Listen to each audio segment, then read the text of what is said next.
Now, we all knew this piece of news was coming, especially the fact that Juventus haven't won 8 games in a row. Igor Tudor has been sacked as Juventus manager, and to be fair, it's come far quicker and earlier than I thought, especially when you bear in mind at the moment, Juventus are playing every 2-3 days. Now, it's only right we start off this video by reading the official statement on the club website. Juventus FC announces that it has today relieved Igor Tudor of his duties as head coach of the men's first team, along with his staff consisting of Ivan Javoric, Tomislav Rogic, and Riccardo Ragnacci. I am very sorry for my pronunciation.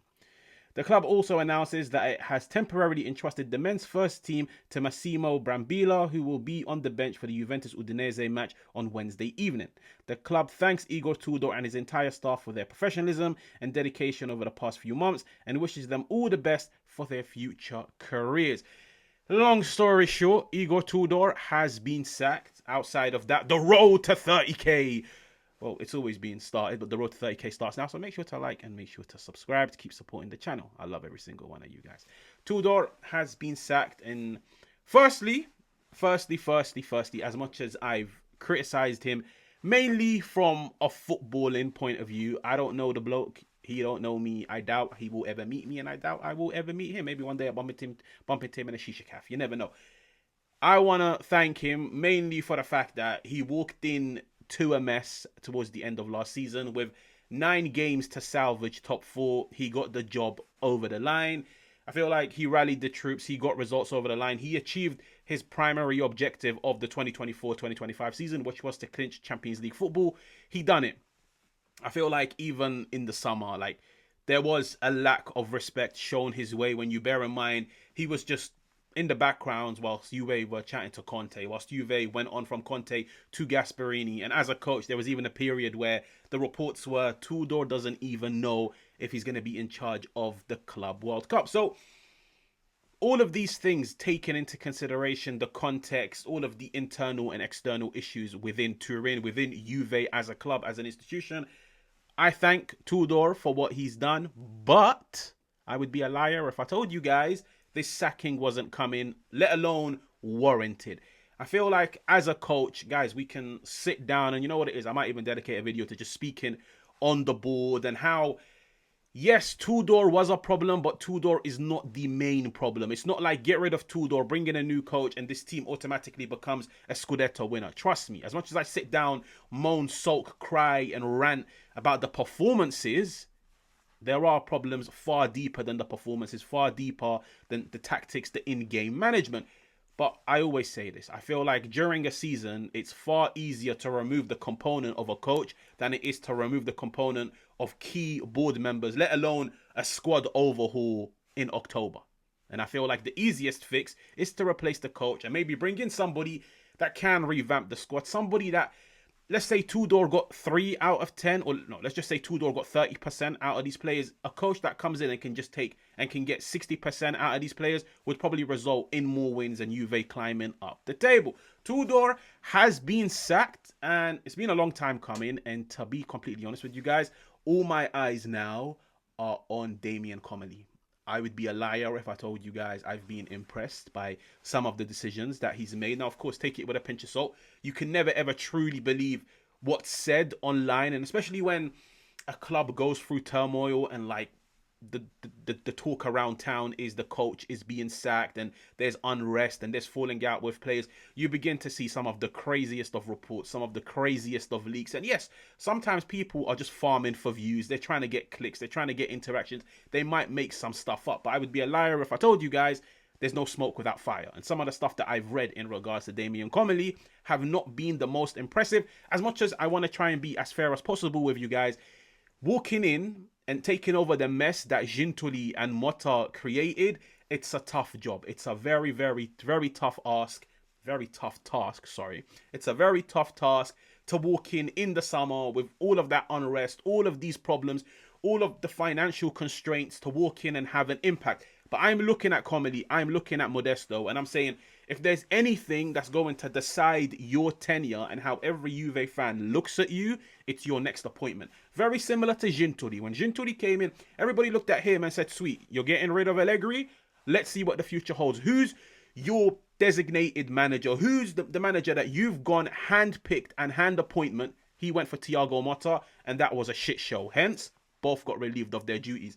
I'm looking at Comolli, I'm looking at Modesto, and I'm thinking, let's call a spade a spade. I think as soon as Comolli took over, I don't think him and Tudor saw eye to eye. I don't think so. I think especially when you look at the Mercato, the way how it was so unbalanced, it was so unstructured. Then the reports are coming out. Tudor wanted this player, and Tudor wanted to keep this player, and Tudor wanted this area addressed. But Comolli wasn't on the same page, and he was like, listen, I'm not getting you this player, I'm getting you that player. Make it work. Whether it's true or not, like at the same time, I have to believe what I read sometimes.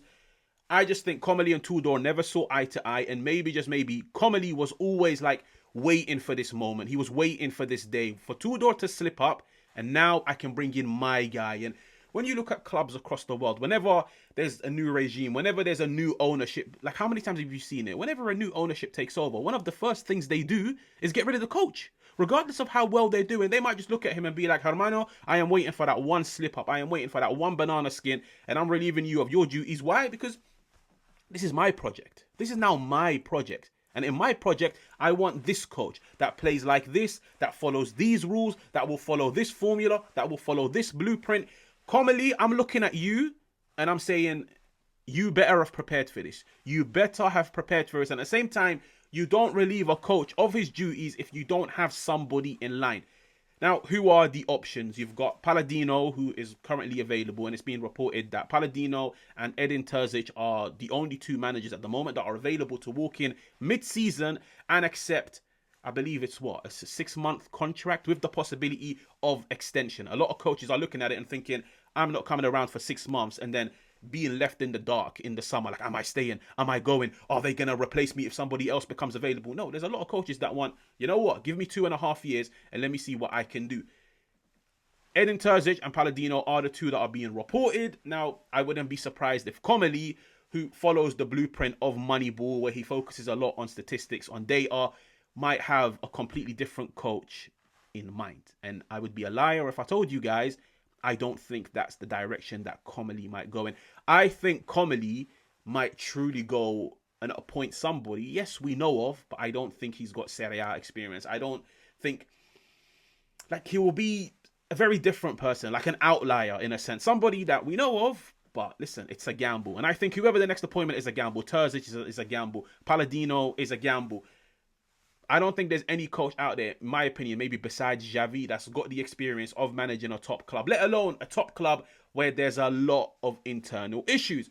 Tudor has been sacked. It's never nice to see somebody lose their job. I'm being completely honest with you guys. As much as it's not nice for fans to endure those 90-minute performances, to go 8 games without a win, for a club to lack identity, to lack direction, I don't blame him. But at the same time, I am a firm believer in a coach can raise the bar. A coach can walk in, revamp the team, and just get more out of these players. Very similar to how when Tudor took over from Motta, he got more out of these players. But the problem is that didn't last long enough for Juve to actually implement something sustainable. It lasted for about 8, 9, 10 games, and then it began to fade away.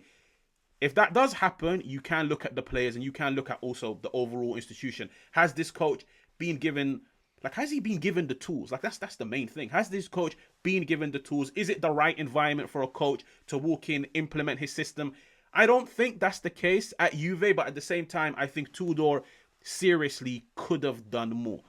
I do look at some of the recruits, and I'll be honest with you guys, like, besides Joao Mario, I don't really have many question marks over somebody like Openda. I think Openda is a good player. I look at Jonathan David, I don't have question marks over him. I think he's a good player. But I think the fact that Tudor has chopped and changed so much this season, and he struggled to get something out of them, all eyes go on the coach. And especially me, I like to look at tactics. I like to analyze matches. Like, I can hand on heart say I have rewatched every single game just for me to gain a bit more insight. I haven't been impressed in what Tudor does on the training field. And in my opinion, that has nothing to do with Modesto. That has nothing to do with Comolli. It's Tudor. Now, don't get me wrong. Reports might come out and be like, hey, Comolli was telling him set up like this and play like this. But then if that is the case, you've got yourself a far bigger problem. Tudor has been sacked. Let's see what the future holds. I think when you look at Juventus' next 4 games before the international break, I was surprised because I felt like maybe, just maybe, wait till the international break to give yourself a bit more leeway, to give yourself 2 weeks to go out, do your extensive research and find somebody to bring in.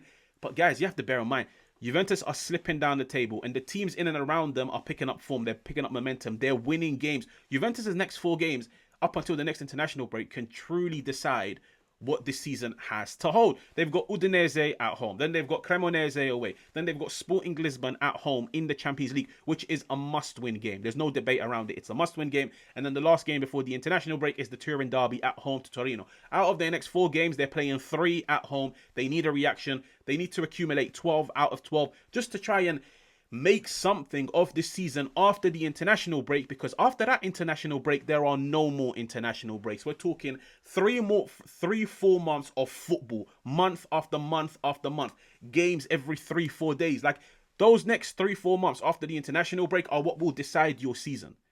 And fair enough, I feel like they've pulled the trigger on Tudor. It was the right decision. I'm just really now keeping an eye on who they bring. As the report said, I forgot his name. That person will be in charge for the Udinese game. They need to make the correct appointment. They really, really, really need to make the correct appointment. And whoever they bring in, they need to share the same vision. None of this, oh, I wanted Kolo Muani, but you got me Openda to save 15 million. And then with that 15 million, they probably went and put it towards, I don't know, Zegrova, Joao Mario, whatever. You bring in a coach, back him, trust him. Give him the tools to succeed. If he wants this player, get him that player. If he wants to get rid of this player, let him get rid of that player. And let's see what the future holds. It hasn't even been a quarter of a season yet. Juventus can salvage this campaign. Let's see what the future holds. Make sure to like, make sure to subscribe. And I will definitely catch you guys on another one.